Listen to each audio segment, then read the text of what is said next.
Hasan also said this is Joe Biden's speech delivered by Kamala Harris. He said a fascist who's rooting for Trump is Netanyahu, but the Dems seemingly have no issues with sending him endless arms forever under the auspices of Israel's right to defend itself. Also, I wanted to point out that under this tweet, seemingly he did get a lot of backlash. I do agree with this one, though. This guy says, and this was kind of my take as well, this is so dramatic. It was literally the same shit she's been doing. Like, I mean, yeah, it was bad in the sense that Kamala Harris is bad and that she's not our ideal nominee for the Democratic Party, not even close. But I do think it was some of the people's reactions were dramatic. And I've already made that clear, obviously. I don't think it was anything that we shouldn't have expected. It definitely wasn't anything that I didn't expect. But I think that picking somebody from the Midwest, picking somebody who's a little bit of a curveball, a little bit of a political outsider, I think that did numbers for Kamala Harris. And we're going to give her those flowers before we get into our hefty criticisms when we have to break down her speech, which I was just not into. Now, do I think that it's going to be some, massive event that tanks her in the polls? No, I just found a lot of what she had to say to be pretty disappointing. Yeah, I don't know, bro. And we'll get into it more, but I saw a bunch of lefties melting down on Twitter last night about this speech. And like, I get it, but I'm also like, what the did you people expect? Like, this is Kamala Harris we're talking about. Like, did you seriously expect anything else? Like, if anything, Kamala... You hyped her up a lot, so I think you expected a little bit more, too. What do you mean I hyped her up a lot? Bro, what are you talking about? I was excited you said that about... this could be one of the most progressive tickets ever. We can roll the tape. Chat will remember. You were gassing up Kamala. I'm excited to vote for her. I'm going to be proud to vote for her. I never once said I was going to vote for her. I said I would vote for the ham and cheese sandwich party. No. You were saying that she's going to be a transformational president. She could pass all these things like $15 an hour. I've always said $15 an hour, sure. I've always said I've been cautiously optimistic that Tim Walz was the main reason I was excited, and that was her most smart, political calculation that does indeed bring me some level of optimism. That being said, as far as Kamala herself, like, no, of course I always knew what we were working with. And this is exactly the Kamala that I always knew was on the like, what did you think? You really thought she was going to come out there and sound like freaking Rashida Tlaib or something? Like, I don't know. It was just the most obvious, standard, expected speech. And from day one, I've been saying Kamala's going to be the most standard, bland, safe Democrat possible on the campaign trail. Am I wrong? Have I not been saying that? I said prepare to be disappointed over and over again. She's going to spit in our face. She's going to say the safest possible thing, trying to piss off as few people, trying to be as unoffensive to the broad mainstream electorate. That's exactly what I expected. I don't know. I think if you went back and watched some of those earlier episodes, you were a little more enthusiastic about Kamala Harris than that, but maybe I'm just misremembering all of it. I'll tell you how I feel about last night. I thought it was a slap in the face, and I thought it was completely disrespectful. Do I think it's going to cost her the election? No, but I'm pissed off about it, and I want to come out here and say that I do not plan to vote for Kamala Harris. Disrespectful to you? To the uncommitted movement. It was a huge dump on these people that were desperate to have their voices heard. These people who are watching their children be slaughtered. The whole convention has undeniably been a spit in the face towards the uncommitted movement. That's undeniable. I wasn't like expecting, they're the Democrats, you know what I'm saying? This is the establishment we're talking about. That didn't surprise me. I wasn't like, oh, like, yeah, that's kind of what we're dealing with here. I understand that it's what we're dealing with, but I think people are well within their right to be disappointed. I think people are well within their right to be pissed off. I think that people are well within their right to express anger and dissent. And I don't think it's necessarily like, oh, yeah, what did you expect? Like, we expected that our government would at least do something to move the ball forward. We expected that there would be at least some sort of a bridge in movement of policy. I'm not saying that I don't understand that. Like, I do. I'm just, what just kind of makes... What amuses me is when I open Twitter and see a bunch of leftists and progressives acting shocked over and over again every time Kamala does something and reveals herself to be a neoliberal ghoul that she is. Like, yeah, that's exactly who this woman is. That's what the fuck did you think? Like, I agree with what you're saying. I just think it's funny to see people act shocked every time, like, they remember, I guess, who Kamala Harris actually is, because it's not like, this is always who she's been. This is who we've always known she was. If you go back to 2019 Democratic primaries, it's exactly how progressives identified her. We never fell for her bullshit posturing as a progressive. Like, she is a neoliberal establishment Democrat. You know what I'm saying? Well, I don't know. My commentary was last week, and I thought you were on the same page as this, was that she was kind of a blank canvas, that she had no ideology, and that when she picked Tim Walz, it was kind of a signal that she was willing to operate and change course a little bit from the Joe Biden policy. Well, clearly not on the issue of foreign policy, and I don't think it's ridiculous for people to assume. I don't think a convention speech is like, the end all and be all. Like, I think that that's a pretty vague, intentionally kind of, it's the whole point of a speech is just to like rally people and, say vague platitudes. Tons of politicians say shit in speeches that they never end up doing. Donald Trump said he was going to do like Medicare for all in a speech. Like they just say whatever, that's the whole point of a speech. I'm not really like reading the tea leaves that much. I do still think Kamala, it is possible to push her administration to the left more so than Biden. And I think that picking Tim Walz was still a great decision that does bring me some level of optimism about the future direction of the Democratic Party. But yeah, I'm disappointed too. Someone said we're not shocked, we're disappointed. Like I guess I'm disappointed, but I'm just like, it's exactly what I would expect from Kamala Harris. It's exactly what the Democrats have been giving us our entire lives since 2004. I remember the first election I was truly cognizant for when John Kerry, basically ran a bullshit campaign where he was like, we're also tough on terror and we also hate terrorists and we're also strong in the military. It's like, that's what the Democrats do, bro. This is just the same thing that it always is. I still think there's legitimate reasons to be excited about Kamala. I've just never really thought that this was one of them. Like, I never really expected her to be all that good in this regard. I don't know. Yeah, I mean, that's fine. I get it. Like, if you have no expectations, you'll never be disappointed. I'm disappointed because I thought that there was going to be a little bit of a shift. I thought that there was going to be a little bit of a divergence, and I thought that tonight was going to be pretty much the last chance we got to hear that from Kamala. And I think that this is her planting her flag saying, BB, do whatever you want. This is her saying, we are going to have the most lethal military in the world. We are going to kick out all the immigrants. I mean, it was terrible. It was a horrible speech. Like, I don't know. Like, okay, yeah, okay. Okay, sorry. I'm not trying to argue with you. Go on. I just don't think objectively it was a horrible speech. I think almost any normal American that watched that speech thought it was a banger. I mean, I guess so, but I host a leftist podcast, and to me, it was horrible. And I thought a lot of people who listen to this podcast will agree with me that it was a huge kick in the nuts, that it takes the oxygen out of the room, that all of the effort that the Democrats have put forward, we can put Gaza on hold for a second, though we shouldn't, and talk about the horrendous fear-mongering and war propaganda. At least Barack Obama in 2008 was talking about peace. He was trying to win the Nobel Peace Prize. He was talking about ending the wars. He didn't do it, but before he got into office, he was at least talking about that. She's talking about having the most lethal military in the entire world when we're on the brink of World War III with Iran, and that doesn't alarm you? That doesn't raise any red flags? That's par for the course? I'm sure we could go back and find a quote from Barack Obama saying that our military is the best and most lethal and most destructive in the world. Like every single president for the United States will brag about the strength of our military. I don't think that that's some shocking, like fascistic or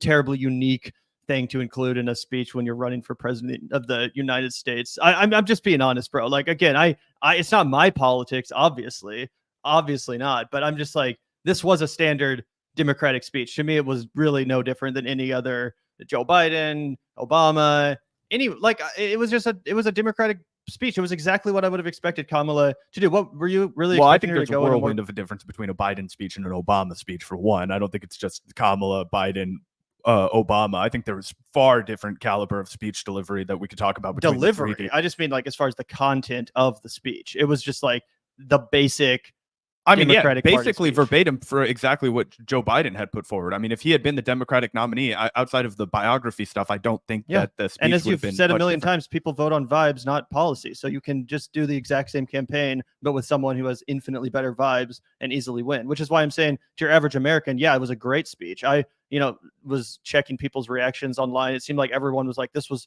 awesome. This was an amazing speech. I'm so excited. Normie people, etc. I just think that if you have your pulse on that electorate, that you would.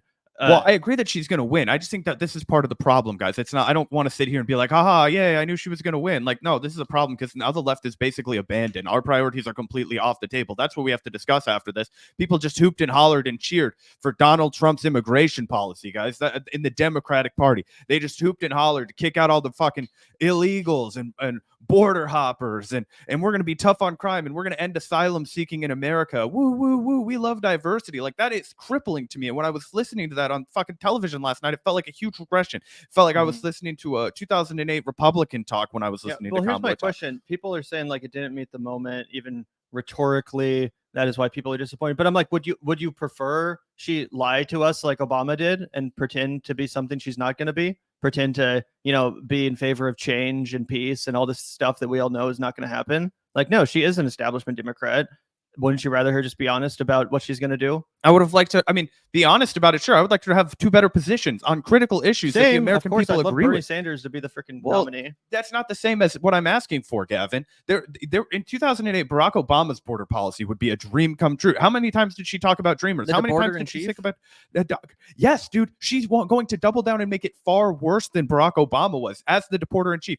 Do you know who deported more people and prevented more people from crossing the border in one term than Donald Trump did in a single term? It was Joe Biden. We've massively ramped up the border closures. He did Title 42 for a longer period than Donald Trump did. I hope she changes policy. I'm just not. I just wasn't expecting the speech to be like the moment Kamala Harris broke from the Democratic establishment when it comes to issues like that. I guess, you know. Well, I think what I'd been kind of hoping for, at least, and yeah, I guess we could. Obviously, you're going to be better off if you lean pessimistic when it comes to a Democratic Party convention. But I thought, hey, and a lot of people who I agree with had been speculating about this, so I wasn't on my own island over here, was, okay, right now she's operating as the vice president of Joe Biden. Right now she's operating in her position as the person who serves beneath Joe Biden. During the convention, it will be her time to break away. That's why Joe Biden was in freaking California or Delaware or somewhere on a beach instead of at the final night of the DNC. She didn't want him there. This was her moment to be the leader. And I thought for sure, as a woman of color who was going to be talking a lot about unity,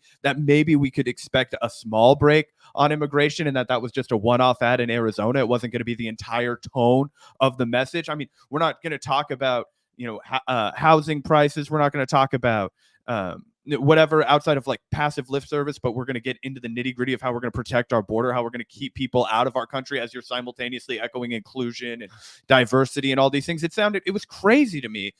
There was no Hulk Hogan moment. That was the real issue with the speech. No, I feel you, bro. Like, don't get it twisted. I totally agree with everything you're saying. I just guess I was expecting that. Like, we're talking about Kamala Harris here. The main reason I'm excited about this ticket or supportive of it at all is Tim Walz. I think that him being a heartbeat away from the presidency is enough to get me to vote for the ticket. And I think that it's still clearly a better ticket than Trump Vance. But yeah, I totally agree with all of those criticisms. I'm not defending her policy on the border. Yeah, and I hear you. For me, I don't know. It gives me this fucking insanely bad feeling. It makes me sick, and it's just, you think that you have no option. What do? We run to the Republican Party, run to the Green Party. This is what makes me angry right now, right? Because the left really, it feels like we've got our backs against the wall. We've got these dire, obvious issues, which the majority of the country agrees with us on. You know what I mean? Immigrants built this fucking country. You remember Ellis Island? You remember all the history and lore and culture that was brought to America in the 19th and 20th century? We can continue to do that. It's not something that needs to be a source of fear for everyone. And also, maybe if we stopped outsourcing the manufacturing of everything and we stop allowing the billionaire class to soak up all of the wealth, then we could actually afford to have a robust working class that's filled with diversity again. But instead, we're going to fear monger. Instead, our only alternative is going to be to talk about how we're actually going to be the toughest on the border, how we're actually going to be the best at defending America. It's like it literally has become a more populist economic version of like a 2008 Republican Party. I feel like it's a savvier, more economically sound, less overtly bigoted John McCain I'm listening to when I watch Kamala Harris talk. Yeah, no doubt about that. Let's take a look over here. I want to get your reaction to this as well. Mehdi Hasan says this line from Harris got one of her biggest rounds of applause of the night. Ordinary Dems clearly want to support Palestinian freedom and self-determination. If only the leaders in this country stopped acting like powerless bystanders and ensured freedom for the Palestinians. So let's take a look here. Obviously, this quote became quite controversial, this whole section of the speech. So let's take a look and we can analyze this, because again, I wasn't surprised by anything she said here. I was like, yep, this is the same thing every Democrat has been saying since October 7th. Not that it isn't disappointing to hear it again, but not exactly shocking in my opinion. But don't you think that after fucking 10 months of protesting, after an insane amount of people taking to the streets, after all the work we've done, like, if this amounts to absolutely zero, right, and it does nothing to change the situation, how can we as a left ever expect to change anything moving forward? I just don't think that usually during I don't know. I mean, I don't fucking know. I'm not an organizer. I know. I'm just saying it sucks. It's been 11 months almost of this insane suffering that we've all watched in fucking 1080p on our smartphones. I think that a lot of time, I mean, if you want some hopium, I guess, I think a lot of times candidates, they don't really announce their bold foreign policy. Like if they're going to massively do a change in foreign policy, they're not going to like necessarily champion that and run on it in a general election because it could be controversial, right? They tend to just stay away from foreign policy. If anything, try to talk more about domestic issues. Like Biden didn't like run on ending the Afghanistan war. You know what I'm saying? Like it's not like he was out there on the stump every day, like, we're gonna end the Afghanistan war. Like it's not really something he talked about a lot. But I don't know. I mean, I'm not trying to freaking just fantasize. No, I hear you. It's depressing. Let's hear from like I said from the beginning, though, I've always expected her to just say the least controversial possible stuff, just the most bland, inoffensive rhetoric imaginable. I just thought that sexual violence stuff that had been well, let's take a look here. Let's let people listen, and then we can break it down. And let me be clear. Let me be clear. I will always stand up for Israel's right to defend itself, and I will always ensure Israel has the ability to defend itself, because the people of Israel must never again face the horror that a terrorist organization called Hamas caused on October 7th, including unspeakable sexual violence and the massacre of young people at a music festival. At the same time, what has happened in Gaza over the past 10 months is devastating. So many innocent lives lost. Desperate, hungry people fleeing for safety over and over again. The scale of suffering is heartbreaking. President Biden and I are working to end this war such that Israel is secure, the hostages are released, the suffering in Gaza ends, and the Palestinian people can realize their right to dignity, security, freedom, and self-determination. You won over Spike Lee. I think it was a little bit to address Mehdi Hasan's quote first. We can put that back up on screen so everybody can see. This line from Harris got one of the biggest rounds of applause of the night. To me, it sounded like people were actually cheering the most when she was talking about Israel. To me, it sounded like people were cheering the loudest when she was talking about Israel has the right to defend itself. The United States will always defend Israel. At the beginning of that clip, it is very loud cheers, just like it is at the end. And I think a lot of it comes from the fact that people know they're supposed to cheer when she ramps up to the end. So I can't even tell that the audience there is supportive of Palestine. In fact, I've seen just as much evidence of the protesters with banners and protesters with signs, getting them snatched away from the regular DNC attendees and all that jazz. So I think that might be a little bit of hopium from Mehdi, but did you disagree? Did you think the cheers were louder at the end? I mean, they were basically cheering for everything she said. So I don't know if it's necessarily helpful to do the whole applause meter thing and like try to figure out. It's not a comedy club. Yeah. I'm not really sure about that. I do, however, think that the vast majority of people in the Democratic Party, the vast majority of people that consider themselves Democrats, including, by the way, Jewish Democrats, I think they are firmly opposed to the continued slaughter and ethnic cleansing and genocide that America is facilitating and funding in Gaza. I think that's undeniable. So, I mean, I don't think that most of the people in that convention center, with the exception of a few, like those people that were like hitting that, protester with the "We Love Joe" sign, fucking disgusting.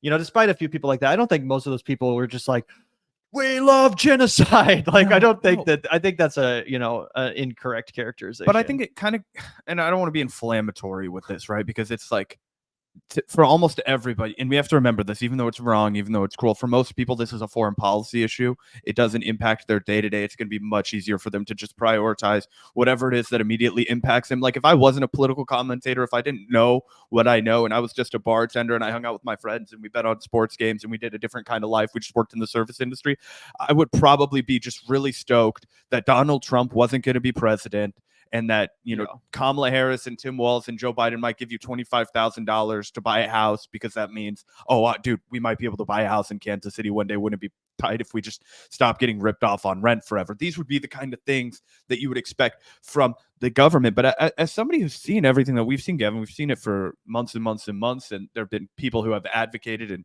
articulated the horrors much more, you know, fervently and you know, better than we have. But we've been watching, we've been paying attention, we've been advocating as best we can, and it seems like there's almost no way to make headway on a foreign policy issue and bring it to the front of the American election cycle. Even when it was Iraq, you know what I mean? It was all patriotism, rah, rah. Do you hate our troops or do you love our troops? That's it. That's the only question. If you go back to 2004, John Kerry, you know what I mean? So I'm just wondering, like, how do we strategize moving forward now, right? Because it would be easy for us to just sit here and be like, well, you know, this is Kamala, but yeah, I mean, I think, like I said, I think most Americans agree with us. And I think that most Americans who agree with us think that Kamala is still the better option when it comes to Gaza, and that there's a better chance of moving her to do the right thing, and her at least like standing up to Bibi and Israel a little bit compared to Donald Trump, who's literally already promised to do whatever Netanyahu and Israel wants to do in return for, you know, investment and donation money from the Adelsons and stuff like that. Finish the job. Chuck Schumer sounds like a Palestinian. He sounds like a Palestinian. Yep. Also, before we keep talking maybe a little bit more about that, we did promise the people a quick look at those Hasan tweets where he was criticizing that Kamala speech. So let's go back to talking about that for just a second so we can live up to the promise of our headline. Here we go. Hasan said, "Oh shit, this is so bad." I saw a lot of tweets last night like that on the timeline. Oh yeah, we basically had the exact same tweet that we got a decent amount of engagement with. It said, "So this is even worse than I expected. The sexual violence narrative. Are you kidding me?" Yeah. Yeah, that one got some likes. Hasan also said this is Joe Biden's speech delivered by Kamala Harris. He said a fascist who's rooting for Trump is Netanyahu, but the Dems seemingly have no issues with sending him endless arms forever under the auspices of Israel's right to defend itself. Also, I wanted to point out that under this tweet, seemingly he did get a lot of backlash. I'm not sure. It's always hard to tell on Twitter these days, like who's a bot and who's real, because so many of these accounts are just bots, or they are real, but their only purpose is to try to accumulate as much engagement as possible. So they'll just post intentionally controversial stuff to stir the pot. It's really hard to tell these days. It's one of the worst things about Elon Musk's Twitter. But with all that said, it does seem like a lot of these people/bots are pissed off. Hasan, I love you, but let's be fucking for real right now. Someone else said, dude, this is not the election cycle to be doing this. We are so cooked. So the shit lips came out like they always do, Yep. basically in droves. It's funny too, because depending on who posts on X, you'll get a different response here. Bhaskar Sankara kind of had a similar tone to what some folks are taking.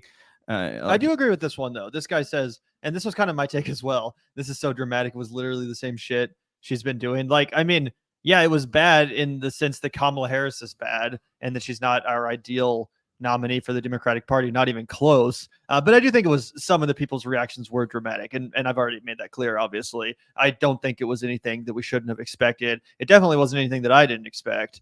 But I certainly get people being upset. I am upset as well. Don't get me wrong. Yeah, I think that, to Gavin's point, how that kind of grinds his gears. This is what kind of grinds my gears, right? And Bhaskar is a friend of the show. No disrespect to him. He's a great lefty, founded Jacobin magazine, but we just have a different take here. Harris' self-determination line on Palestine matters. She's feeling the pressure from activists, and that's a good thing. And I just totally disagree that this is a response to activists. I don't think that she's feeling the pressure from activists at all. In fact, a lot of people have come down here to point this out. I got onto this early. I think I was the second person that replied to this. Just so you know, I didn't take cues from anybody. I didn't pile on. I saw this right as it came out. He added that it seemed significant that it was such a big applause line too. Plenty of Democrats want change. I said, feels a lot more like a brutal dismissal. Empty lip service while reaffirming basically every Biden talking point. Ken Klippenstein adds that if you take a literal screenshot of the whitehouse.gov, it says self-determination, dignity, security, and freedom. So basically, basically no change since 10-7. I'm gonna have to invite Bhaskar Sankar over to hit the copium pipe with me. I know, dude. Gavin and Gavin and Bhaskar are gonna be taking copium pills. Okay, a little coconut action over here.